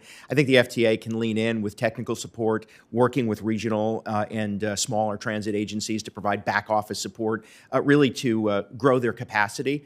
But we look forward to getting on the ground, working with you, your staff, and local officials to assist in meeting the needs of rural communities. Thank you so much. Thank you all. Senator Smith. Thank you, Chair Scott and Ranking Member. Welcome to all of you. Thank you for being here. I will actually follow up on the question that my colleague, Senator Britt, just asked about rural transit. Mr. Congressman Molinaro, you and I spoke about this just yesterday afternoon. So I appreciate that question. So the FTA is going to be responsible for lots of grants and projects that are already in the pipeline. Things are already happening, and contractors have ordered materials, construction is in process, we've got engineers and electricians and the whole 9 yards showing up to work. And my question is, concern about what the administration has been doing to pause or halt or sometimes cancel projects, even projects that are across all other agencies that are already in process. So can you just talk about how you would approach this leading FTA, and are you able to commit that the funds that we authorize through the Infrastructure and Jobs Act, that those projects will keep moving and the funds keep flowing? First, Senator, thank you for the time yesterday, and I think it was Graham. I hope Graham had a whirlwind of a day shadowing you. As I said yesterday, I don't know the status of the individual grants, but it is my commitment, as the President has asked and Secretary Duffy expects, I will continue to advocate for the release of dollars and certainly meeting the contractual obligations of the FTA. As I noted a few moments ago, I read yesterday, and this is the only information I have, public notice that some of those grant projects are now moving forward. I believe congressionally directed dollars are starting to flow. And so my commitment to you is to work with you and your team to advocate for and hopefully move effectively those dollars. And I would offer, it is critically important, and I understand the reality that in order to move massive infrastructure projects and even small transit projects, that commitment from appropriation to ultimate obligation and contract is important to adhere to. That's right. I think that's important. And of course, at the end of the day, if you have small rural transit agencies that are in the midst of a project and then that project gets held up because the federal government isn't living up to its commitments, then that's just money out of the pockets of my constituents who are going to have to figure out how to cover the costs other ways. And for Minnesota, of course, we send more money to the federal government than we get back, so this is a matter of great interest. Appreciate the conversation we had yesterday. Mr. Atkins, I want to talk to you about private funds. There's growing evidence that private fund managers are taking advantage of their unregistered status. 2022, the SEC warned that managers are not disclosing the full fees and expenses that their investors are paying and are using cherry-picked track records to artificially inflate their fund's performance. And in December, the Wall Street Journal reported that private markets, as a quote, come at the cost of higher fees, greater risk, more conflicts of interest, and less disclosure. And that matters because it means that workers' pension plans or retirement accounts get saddled with those higher fees. So, Mr. Atkins, do you agree that private fund managers are charging higher fees and expenses to their investors than their public market counterparts? Senator, there's a whole range of fees that are done, but I would, to your point there, as far as the not being truthful in disclosure, 10b applies to whether it's a public or private security. So that, I think, is one way to protect investors if there be any bad disclosure in that way. So you're saying that investors should be protected by making sure that they know what those fees are going to be in advance. These are accredited investors and people who are not retail investors, and so they have the means to do investigation. But if the disclosures are incorrect, or materially incorrect, then that's actionable. So the typical management fee for a private fund can be 4 times higher than the annual fee for a mutual fund, and that doesn't even include the profits, of course, that those fund managers keep for themselves, which can push up to 20%. And multiple studies have found that private funds barely, I should say, beat the stock market if they do at all. Do you think that private fund managers? What's your take on what we ought to be doing to make sure that this is fair for people? Well, I think people who are investing in these sorts of funds, are more sophisticated in general than others, or they have the ability to hire advisors, and so they don't need to pay. That there's like other alternatives. You don't necessarily need to invest in those types of instruments. I think this is a matter of concern, and I think that as these funds become, it's the pensions of my constituents that are in these funds, and it's not a good thing. Well, I'm happy to work with you on that. Thank you. Senator Warnock. Thank you, Brother Chairman. To the nominees, welcome to all of you and your families present, and congratulations on your nominations. Mr. Atkins, thank you for meeting with me a while ago in my office. And I'd like to follow up on our discussion, specifically regarding the 2008 financial crisis, which devastated millions of Americans. Millions of Americans, as you know, lost their jobs, families lost their homes, seniors lost their retirement savings. And instead of families getting the help they needed, Americans saw Wall Street get bailed out. You served as a commissioner on the Securities and Exchange Commission under President Bush during the lead up to the crisis from 2002 to 2008, is that correct? Yes, sir. In 2009, you were appointed to serve on the Congressional Oversight Panel for TARP, Troubled Asset Relief Program, which Ranking Member Warren chaired, and which oversaw the federal government's response to the financial crisis. When we met a few weeks ago in my office, one of the questions you might recall that I asked, based on your experience, what did you learn from the financial crisis? And you spoke in your answer about the overregulation of banks and the financial sector. Can you share more on that view? Well, thank you, Senator. Well, there are many causes to that financial crisis, and obviously it was really awful. But what troubles me is that some of the key factors to it are still unaddressed, and that is the Fannie Mae and Freddie Mac's activities in the marketplace, and how that can potentially create problems in the future, similar to what went on 20 years ago, 25 years ago. So in the meantime, though, as far as what the SEC is doing, I look forward to being in the building to figure out what the examinations show with respect to the. What do you think was the big takeaway in terms of lessons learned from the crisis? Well, I think that, one is over-leveraging is obviously not a good, sound business practice. And I think because of a lot of the distractions that went on during that time from the leadership at the SEC, from the chairman and others in rulemaking that were not central to the situation at the time, I think that helped to create distraction from the SEC. One of the things that struck me by your answer in my office, and you seem to be elaborating on that as you talk about distractions, was that you felt that when I asked you, what was the big takeaway? You said overregulation. Is that an accurate characterization of your view that the big problem was overregulation that led to the 2008 financial crisis? I didn't know about overregulation. I don't recall saying that, but I think misregulation. I think focusing on the wrong things was what helped to create that crisis. Being distracted by ancillary issues and not focused on what's really important to the marketplace. Do you think less regulation would have helped? I think it was misregulation, frankly. Wasted resources and not focused on the actual problems that were there. So do you think that we were too hard on the banks?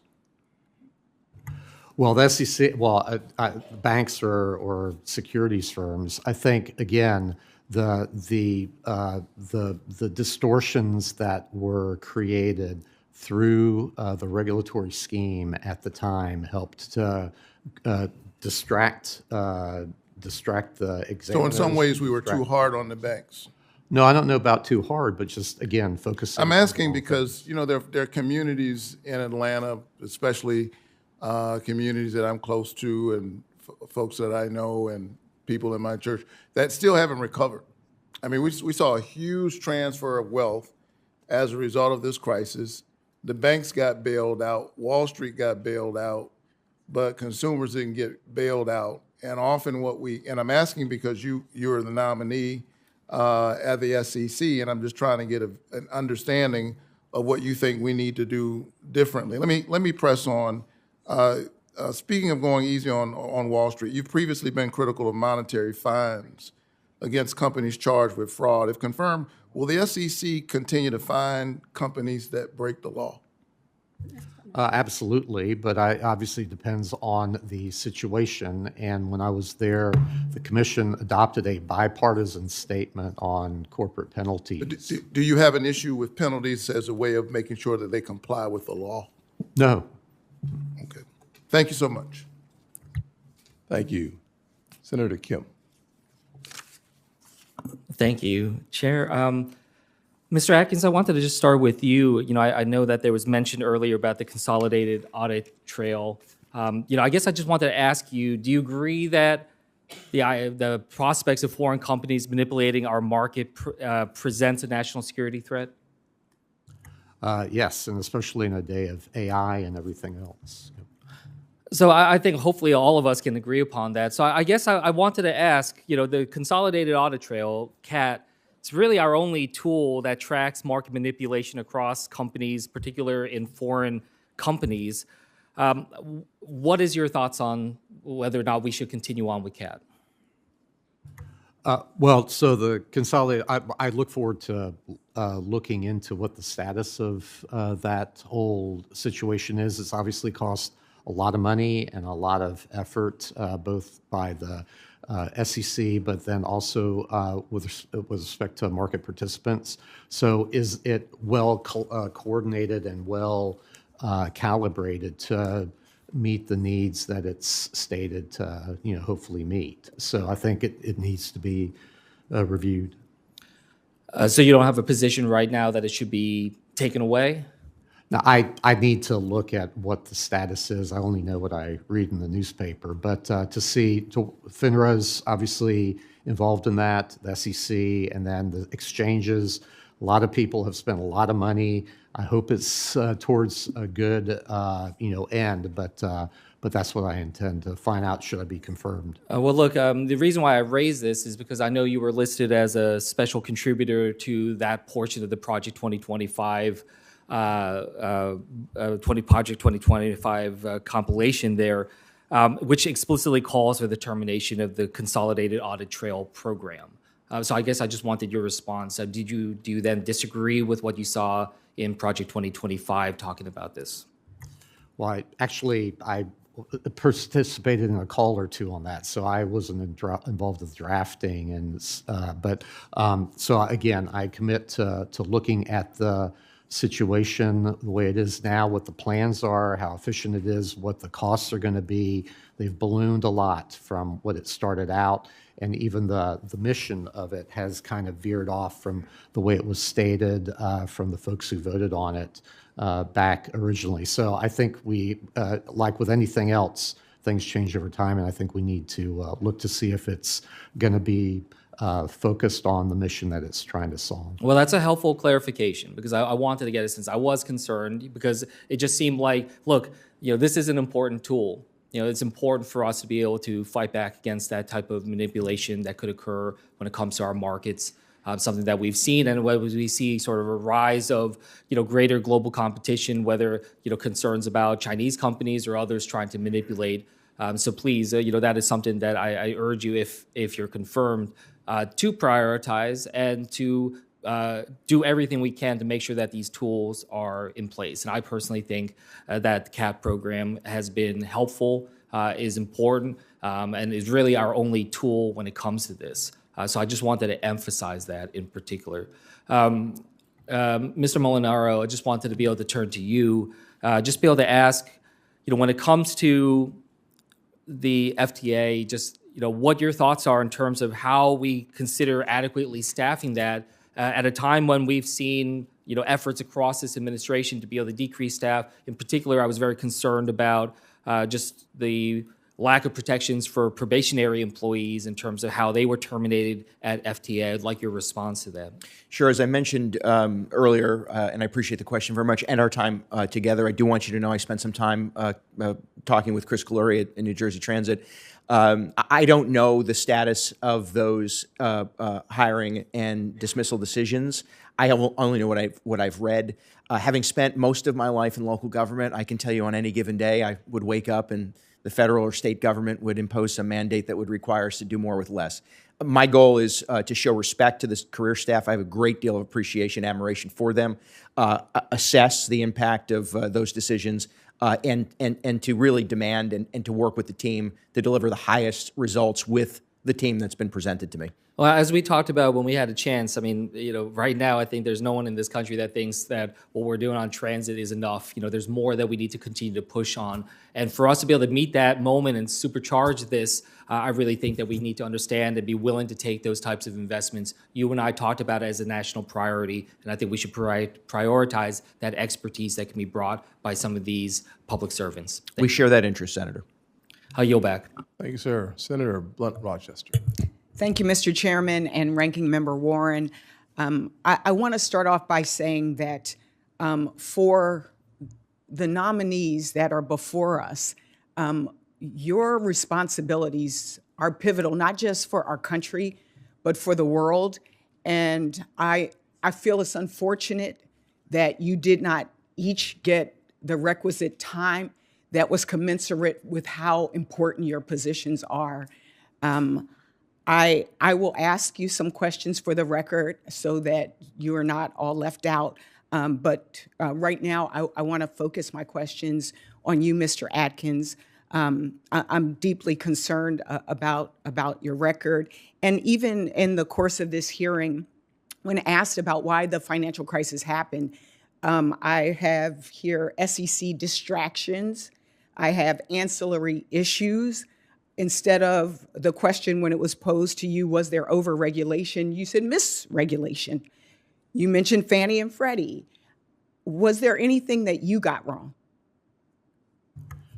Well, Senator, I was one of 5 commissioners, and obviously I was not in charge. And, during that time, there were things that I disagreed with, which when I was talking about distractions, I really believe that some of the things that then chairman was pushing and that he had a majority on, I do think that it distracted the staff from focusing on the real problems of over-leveraging in the securities industry, which, contributed to Bear Stearns issue, and then the underlying issues of Fannie and Freddie, where the securitization of subprime mortgages and the distortions that did to the marketplace were really critical. And with the Congressional Oversight Panel. But was there anything that you got wrong?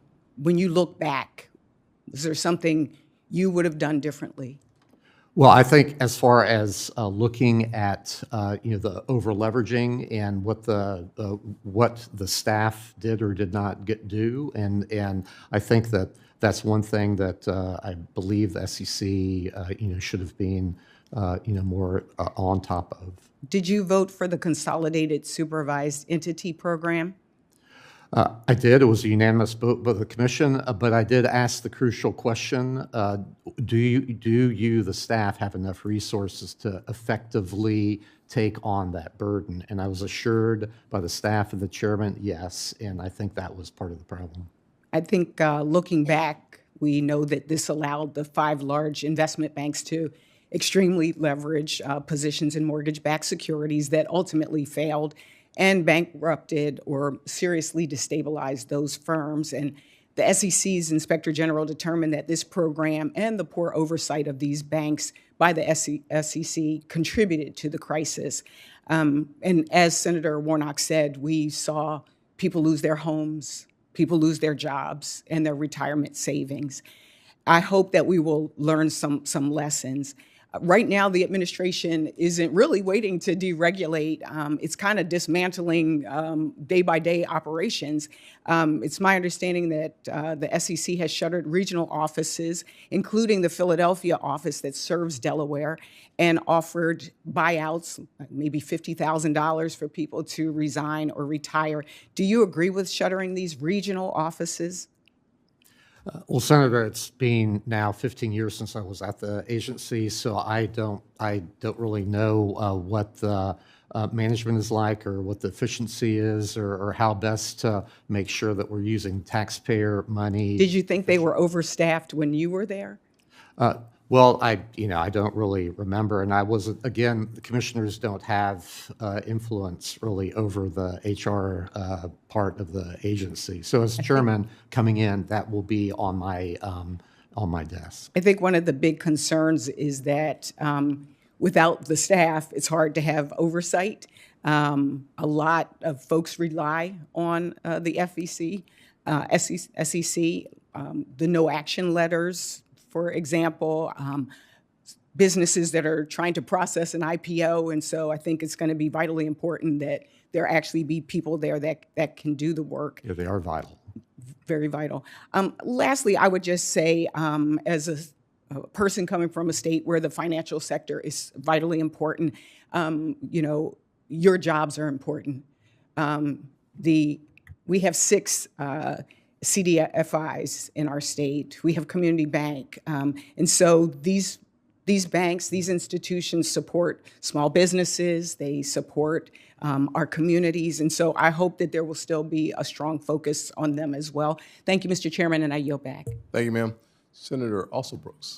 Thank you so much, Mr. Chair, Ranking Member Warren as well, and to all of the nominees, congratulations on your nominations, and thanks for being here today.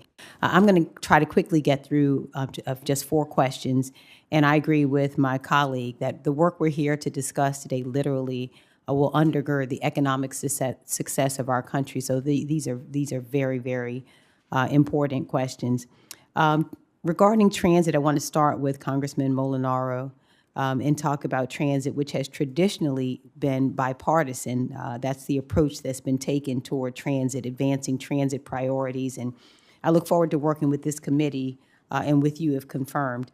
The first question is regarding discretionary federal grants that are so important and provide critical funding for public transit projects, and they supplement often the formulas that many of the states use, like Maryland. But unlike formula funding, these competitive grants allow local and regional transit agencies and their partners to secure additional resources for projects that address specific community needs. So I want to list a few of these important programs, including the Capital Investment Grants Program, the Buses and Bus Facilities Program, the Low or No Emission Program, and the Better Utilizing Investments to Leverage Development, the BUILD Program, and ask if you are confirmed, would you advocate for robust funding for these important programs? First, Senator, the answer is yes. Second, I would offer to you, having served in local government, I truly understand the value of making sure that those additional dollars, while discretionary, still written into statute, are available to regional and smaller transit organizations. And I would just say, while mayor was the title I enjoyed the most, county executive is one where I got done the most. So it's nice to be with you today. Thank you so much. The second question, Mr. Congressman, is regarding the Transit Workers Union and the work that they do. I know that you mentioned just a few moments ago the great respect that you have for our civil servants. And as you know, we've seen, it's no secret, many of them are my constituents. And as you are aware, there have been so many firings and such that have happened really unceremoniously. So I just want to ask you, are you aware of any plans to fire FTE employees if you are confirmed? There's no way that I would know that, so I don't. But I would reaffirm my commitment to both the career staff, but also to the transit workers whose safety and lives are valuable in moving Americans. And we'll be working together with you and your staff to address, I know, the concerns that you have for transit workers in particular. Well, you know, do you support then the reducing of the workforce there? I know that you are not maybe aware at the moment, but are you supportive of reducing the FTA workforce? Again, I'm going to start, should I be given the honor of serving, with those decisions having been made. I will certainly advocate for the workforce and for the work that they do. As I said, as a local government official, on any given day, we would have to wake up to do more with less. That's the expectation. But you have my commitment to advocate for not only the agency, but the transit organizations and the people who rely on those transit opportunities across America. Thank you. Let me just go quickly. I see the time is tolling. Mr. Atkins, want to ask you quickly. You were questioned just a moment ago regarding a case that is happening right now, and acting SEC Chairman Marc Ueda effectively asked SEC staff for a loyalty pledge when SEC staff were considering an enforcement action against Elon Musk for failing to disclose vital information about Twitter's stock price. And I hope you can just answer really quickly a yes or no. Will you commit to not allowing any political influence from the White House or the Department of Government Efficiency on the SEC's supervisory and enforcement decisions against companies? Well, I think we should call the shots as they are, and I don't believe in any sort of political influence. So you would oppose any political interference? I just don't think there will be any when I'm chairman. Okay, but if there is, you will oppose it. And will you commit also to resisting any effort by DOGE to ignore the congressional direction regarding staffing and funding for each division because you recognize that funding is set by Congress? Well, I will work with Congress and I will see what the situation is there and take suggestions wherever they may come from, but it'll ultimately be my decision. Okay, and finally, Mr. Pettit, just very quickly, I just want to ask you also whether you agree. Secretary Scott Bessent recently said the CDFIs are a key component supporting Main Street America. Do you agree with that? Yes, Senator, I do. I've witnessed firsthand in my role here in the Senate the role that CDFIs play in both rural and urban communities. Thank you. I yield. Thank you. Thank you, ma'am. Senator Banks. Thank you, Mr. Chairman. Mr. Atkins, manufacturing relies on intensive capital investment to build plants, buy equipment, and develop technology, but capital investment available to companies big and small has stagnated in recent years. The Jobs Act, which was signed into law a decade ago, made it easier for companies to sell stock, but there is still a huge regulatory burden on companies that are trying to go public. How can the SEC reduce that regulatory burden? Well, Senator, there are fewer, 30% or so fewer public companies today than 30 years ago. And a lot of that, and very much fewer new companies coming in through IPOs. And so a lot of that is the regulatory burden. A lot of that is the litigation issue, torts, lawsuits, and that sort of thing.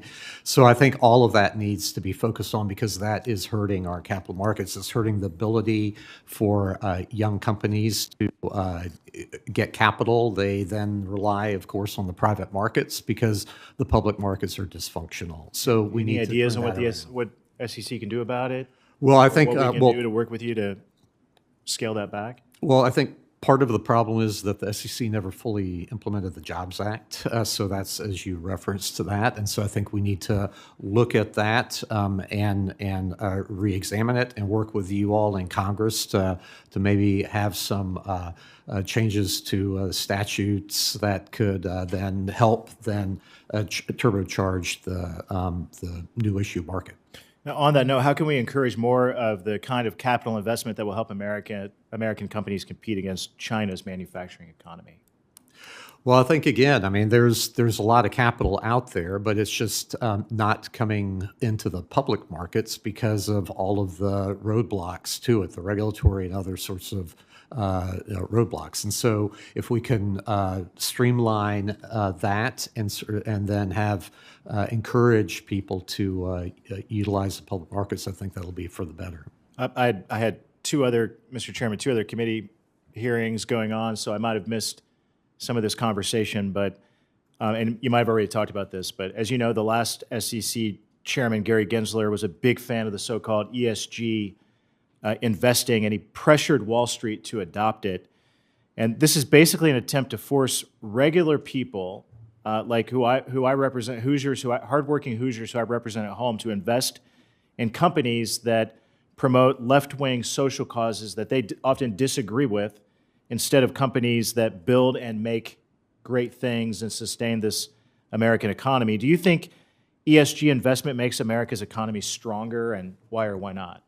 Well, I want to get politics out of the financial markets and out of how the SEC, interacts with the financial markets. And unfortunately, there were some out there who are using other people's money to try to influence corporations through the distortions of the corporate governance process and that sort of thing. So that will end, and we will have protections in place so that